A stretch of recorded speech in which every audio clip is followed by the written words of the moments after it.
Hi friends, मैं विश्वास आपका स्वागत करता हूं अपने यूट्यूब चैनल विशु गोरख में। और दोस्तों, आज मैं आपको अपने इस वीडियो के माध्यम से सूचना का अधिकार अधिनियम 2005 की धारा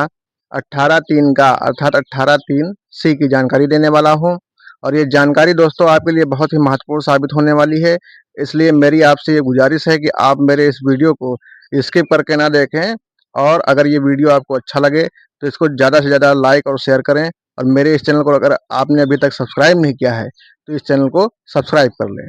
ठीक है, तो चलिए दोस्तों, मैं आपको बताता हूं कि सूचना का अधिकार अधिनियम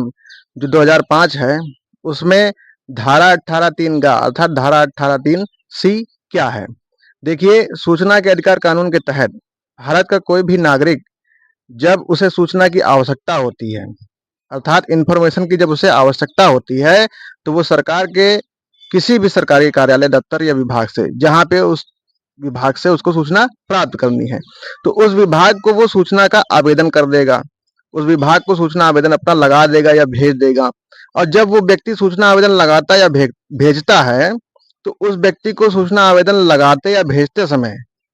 बहुत सारी दिक्कतों को सामना करना पड़ता है। एक तो ये बात हो गई। और दूसरी बात ये है कि जब उसका आवेदन उस विभाग में पहुंच जाता है तो जो सूचना अधिकारी हैं वो सूचना बना करके उस व्यक्ति को देने के स्थान पर बहुत सारे ऐसे हथकंडे अपनाते हैं जिससे कि उस व्यक्ति को सूचना न प्रदान करनी पड़े। तो ऐसी स्थिति में जब उस व्यक्ति को बहुत सारी दिक्कतों का सामना करना पड़ता है और जो उसके मौलिक अधिकार हैं, तो जब उसके इन अधिकारों का हनन होता है तो ऐसी स्थिति में इस स्थिति के निपटान के लिए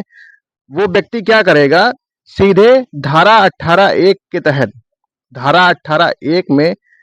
उपधारा है का से लेके चा तक, उसमें विस्तार से बताया गया है कि जब उस व्यक्ति के साथ सामने जब उस व्यक्ति के सामने ऐसी दिक्कतें आती हैं जहां पर उस व्यक्ति के आवेदन को अगर विभाग ने लेने से मना कर दिया कि नहीं, मैं आपका ये आवेदन है, मैं इसको नहीं लूंगा,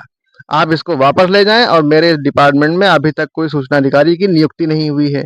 या जब वो व्यक्ति अपनी चिट्ठी को भेजता है, अपने आवेदन को बाई डाक भेजता है कि नहीं, मेरा आवेदन उस विभाग में चला जाए, तो वहां पे जो पहले से अधिकारीगण मौजूद होते हैं वो क्या करते हैं कि वो उसके आवेदन को वापस कर देते हैं, जो उसकी पंजीकृत डाक होती है उसको वापस कर देते हैं। तो ऐसी स्थिति होने पर भी, और दूसरी बात यह है कि कई बार तो जैसे वहां सूचना उन्होंने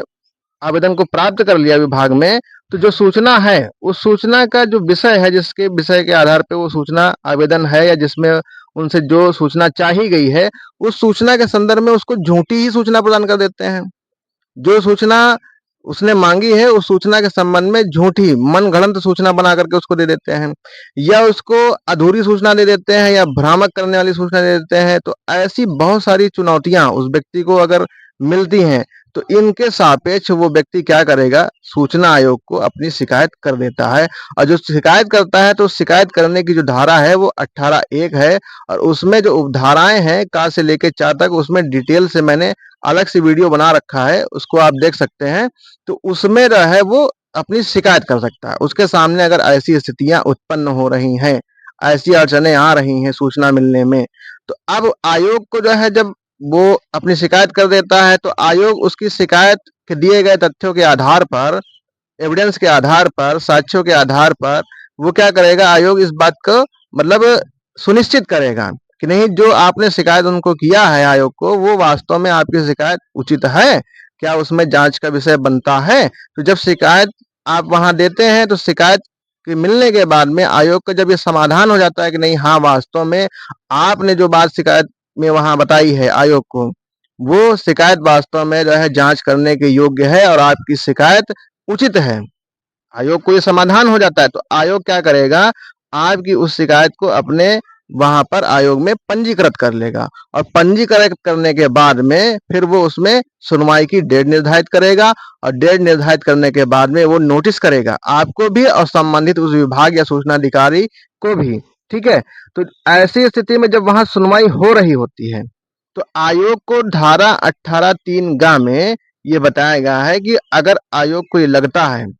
कि नहीं, जो सूचना है या जो साक्ष्य है उसमें जिस विषय की बात चल रही है, तो कहीं ऐसा ना हो, क्योंकि पहले भी वो स्थिति आपके सामने आ चुकी है, सूचना अधिकारी आपको झूठी सूचना बना के दे चुके हैं, तो आयोग के सामने भी ये स्थिति ना आ जाए कि नहीं, वहां पर भी जब आयोग उनको मतलब डांटे फटकारे या उसमें जांच करे तो वो गलत सूचना वहां पर भी प्रस्तुत कर दें। तो ऐसी स्थिति न उत्पन्न हो, इसलिए धारा 18(3) ग अर्थात धारा 18(3) में यह बात बताई गई है कि आयोग उस सूचना अधिकारी या उस संबंधित विभाग से विषय वस्तु के आधार पर जो साक्ष्य वहां वो बता रहे होंगे अपनी सफाई में, अपने आधार में, अपने आप को मजबूत करने के लिए, अपने ग्राउंड को मजबूत करने के लिए, तो उन सूचना अधिकारी या विभाग के जो वो साक्ष्य हैं उनको सूचना आयोग शपथ पत्र पढ़ रहा है उनसे प्राप्त करेगा और कहेगा कि जो भी आपकी ये बातें हैं, जो भी ये सूचना है या जो आप ये अपना साक्ष्य दे रहे हैं, तो उन सभी बातों को आप शपथ पत्र पर रहे वहां उपलब्ध कराए रहे। ठीक है, तो देखिए धारा 18(3) ग में यही बात बताई गई है कि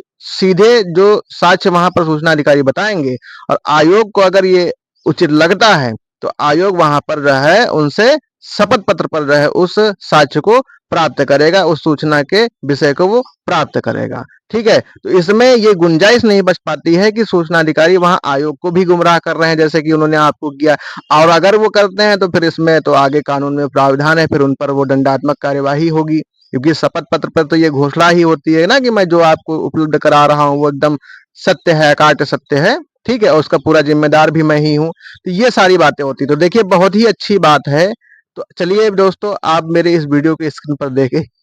कि सूचना का अधिकार अधिनियम जो 2005 है उसकी जो धारा है 18(3) का अर्थात 18(3)(c) वो क्या है। धारा 18(3) गा अर्थात धारा 18(3)(c) शपथ पत्र पर साक्ष्य को अभिग्रहण करना। दोस्तों, सूचना का अधिकार कानून के तहत भारत का कोई भी व्यक्ति या नागरिक जब सरकार के किसी भी सरकारी कार्यालय, दफ्तर, विभाग से सूचना को मांग लेता है और सूचना मांगने के बाद में फिर उस विभाग, दफ्तर, कार्यालय द्वारा उस सूचना को नहीं दे करके या उस सूचना को देते समय ऐसी अवस्था या ऐसी स्थिति को उत्पन्न किया जाता है जिसमें कि शिकायत का विषय बन रहा हो, तो ऐसी स्थिति में जो सूचना मांगने वाला आवेदक होता है अर्थात जो नागरिक होता है वो सूचना आयोग को धारा 18(1) के तहत शिकायत कर देता है और शिकायत करने के बाद में सूचना आयोग जब वो व्यक्ति शिकायत करता है तो उसके दिए गए तथ्यों पर, उसके दिए गए साक्ष्यों पर इस बात की जांच करता है और जब उस सूचना आयोग को समाधान हो जाता है कि नहीं, इस विषय में जो हमको व्यक्ति ने यानी सूचना मांगने वाले व्यक्ति ने जो हमको शिकायत किया है वास्तव में इसमें जांच का विषय बनता है, तो सूचना आयोग उस व्यक्ति की शिकायत को अपने आयोग में पंजीकृत कर लेगा और पंजीकृत करने के बाद में फिर उस पर सुनवाई प्रारंभ करेगा और जांच प्रारंभ करेगा। और जब सूचना आयोग इसमें जांच करता है तो जो मैं अपने इस वीडियो में बता रहा हूं कि धारा 18(3) गा, तो धारा 18(3) गा में यह उल्लेख है कि सूचना आयोग जांच करते समय आवश्यकता होने पर, आवश्यक पड़ने पर जो संबंधित सूचना विभाग है या जो संबंधित सूचना अधिकारी हैं या जो संबंधित व्यक्ति हैं तो उनसे उस विषय वस्तु के आधार पर शपथ पत्र पर साक्ष्य को प्राप्त करने की अपेक्षा करेगा और उनसे ये साक्ष्य जो भी होंगे इस विषय के संबंध में जो वहां अपना वो आधार रखेंगे, सूचना अधिकारी रखेंगे या संबंधित विभाग रखेगा कि उसने ऐसा कृत्य क्यों किया, सूचना को बना करके सही से क्यों नहीं दिया या जो भी उस समय विषय रहा हो, तो उस विषय वस्तु के आधार पर आयोग जो भी बात सूचना अधिकारी कह रहे होंगे या जो भी बात वो विभाग कह रहा होगा या जो भी बात वो व्यक्ति विशेष कह रहे होंगे जिनको उसमें वहां पर इस शिकायत के अनुरूप बुलाया गया है, ठीक है, तो उन सभी बिंदुओं को या उन सभी बातों को जो सूचना आयोग है वो शपथ पत्र पर जो है साक्ष्य यानी उनसे जो साक्ष्य होंगे उस विषय के आधार पर उन सभी साक्ष्यों को शपथ पत्र पर रहे प्राप्त करने की अपेक्षा करेगा, क्योंकि भविष्य में कभी भी वो विभाग या वो व्यक्ति या वो सूचना अधिकारी अपनी इस बात से मुकर न सके और ये बात का जो है स्पष्टीकरण हो जाए कि शपथ पत्र पर जो दिए रहे साक्ष्य है वही वास्तव में सही साक्ष्य है। अन्यथा अगर शपथ पत्र पर दिया गया साक्ष्य वहां प्रस्तुत नहीं करते हैं तो इसमें ये एक स्थिति बनी रहती है दोस्तों कि जो साक्ष्य है वो वास्तव में सत्य है अथवा असत्य है। तो दोस्तों, आपको मेरे इस वीडियो में सूचना का अधिकार अधिनियम 2005 की धारा 18(3) गा अर्थात 18(3)(c) की पूरी जानकारी दी गई है और अगर ये जानकारी आपके लिए महत्वपूर्ण है तो आप इसको जो है ज़्यादा से ज़्यादा लाइक करें और मेरे इस वीडियो को ज़रूरतमंद जो सूचना मांगने वाले व्यक्ति हैं उन तक शेयर करें। ठीक है, और अगर आपने मेरे इस चैनल को सब्सक्राइब नहीं किया है, आप नए व्यूवर्स हैं तो मेरे इस चैनल को सब्सक्राइब भी करें, ताकि मैं आपके लिए और ज़्यादा अच्छी से अच्छी जानकारी और वीडियो बनाकर लेकर आ सकूं। धन्यवाद दोस्तों।